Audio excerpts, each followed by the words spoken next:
ሰላም ጤና ይስጥልን። ይህ በሳምንት አንድ የምናዘጋጀው የአንድ ስቱዲዮ ኤአይ ፖድካስት ነው። ይህም ፕሮግራም መመራው ዙፋን አበቤ ነኝ። መልካም ቆይታ። በዚህ ሳምንት ዝግጅት ይዘንላችሁ የቀረብነው ሰሞኑን አነጋጋሪ ስለነበረው ቃሉ ፑቲክ ከቤት ጓሮ ቁሳቁሶች እስከ ዓለም አቀፍ መድረክ የሚናይ የኢትዮጵያ የጥበብ ድምጽ በተመለከተ ይሆናል። የዛሬውን ፕሮግራም ስፖንሰር ያደረገላችሁ አዲስ ጂፒቲ ሲሆን እዚህ ፕሮግራም ላይ የምሰሟቸውን የቁጥር ትንታኔና ወቅታዊ መረጃዎች በጥራትና ፍጥነት ያቀረበልን ብትጠቀሙበት ይበጃል የሚያስብል ድንቅ የቴክኖሎጂ ውጤት ነው።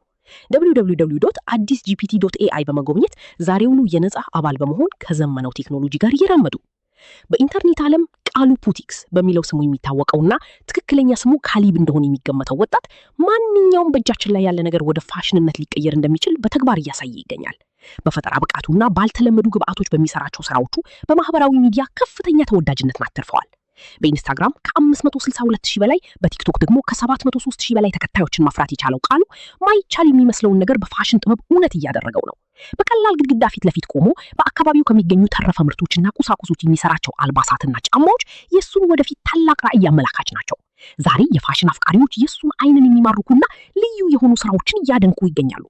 የቃሉ ጥበብ ተራ ተመልካችን ብቻ ሳይሆን እንደ ሲዚያ ያሉ የዓለም አቀፍ ዝነኞችን ቀልብ መሳብ ችሏል። እንዲያውም አንዳንዶች እንደሚሉት እንደ ባለንሲያጋ ያሉ ግዙፍ የፋሽን ተቋማት የቃሉን ፈጠራ ኮፒ ሊያደርጉት እንደሚችሉ እየተነገረ ነው። አንድ አስተያየት ሰጪ እንዲያው ባለንሲያጋ በአሁኑ ሰዓት በቤተ ሙከራ ውስጥ የቃሉን ስራ እያጠናው ነው በማለት ስጋቱን ገልጿል። ሌላው ደግሞ ይህ ልጅ ያለው ራዕይ እጅግ አስደናቂ ነው፣ የሚያስፈልገው ተስማሚ የስራ አካባቢና መሳሪያ ብቻ ነው፣ እሱ ለዲዛይነርነት የተፈጠረ ነው ሲል አሞካሽቶታል። ካለ አንዳች ውድ መሳሪያ በንጹህ የፈጠራ ጥንካሬ በአዲስ አበባ የሚገኘው ይህ ወጣት ያገኘውን ማንኛውም ቁሳቁስ ወደ ማራኪ ፋሽን የመለወጥ ብቃቱ በሊንክድኢን ሳይቀር መነጋገሪያ ሆኗል። ጁሊየን ቫርሊ የተባለ ግለሰብ ስለ ቃሉ ሲናገር ምንም አይነት ውድ መሳሪያ ሳይጠቀም በአካባቢው በሚያገኛቸው ተራ ቁሳቁሶች ብቻ ድንቅ ስራዎችን ይሰራል። ይህ ደግሞ ለገንዘብና ነዝና ሳይሆን ለጥበብ ካለው ጥልቅ ፍቅር የሚመነጭ የሚመስል የፈጠራ ብቃት ነው። ወቅታዊ ጥሪ ለኢትዮጵያ ሚዲያና ተቋማት። ምንም እንኳን እንደ ማይክል ጆርደን እና ሲዚያ ያሉ ዓለም አቀፍ ስብዕነቶች ለቃሉ እውቅና እየሰጡ ቢሆንም በሀገር ውስጥ ያሉ የሚዲያ ተቋማትና ታዋቂ ሰዎች ዝምታን መምረጣቸው አዛዝ ነው። ድጋፍ የሚባለው አንድ ሰው ዓለም አቀፍ ደረጃ ላይ ከደረሰ በኋላ አብሮ መፎቶ መነሳት ሳይሆን እንዲህ ባለ በመነሻ ወቅት አብሮ መቆም ነው። ቃሉ ፑቲክ ለኢትዮጵያ ወጣቶች የፈጠራ የጽናትና የአዲስ እይታ ተምሳሌ ነው።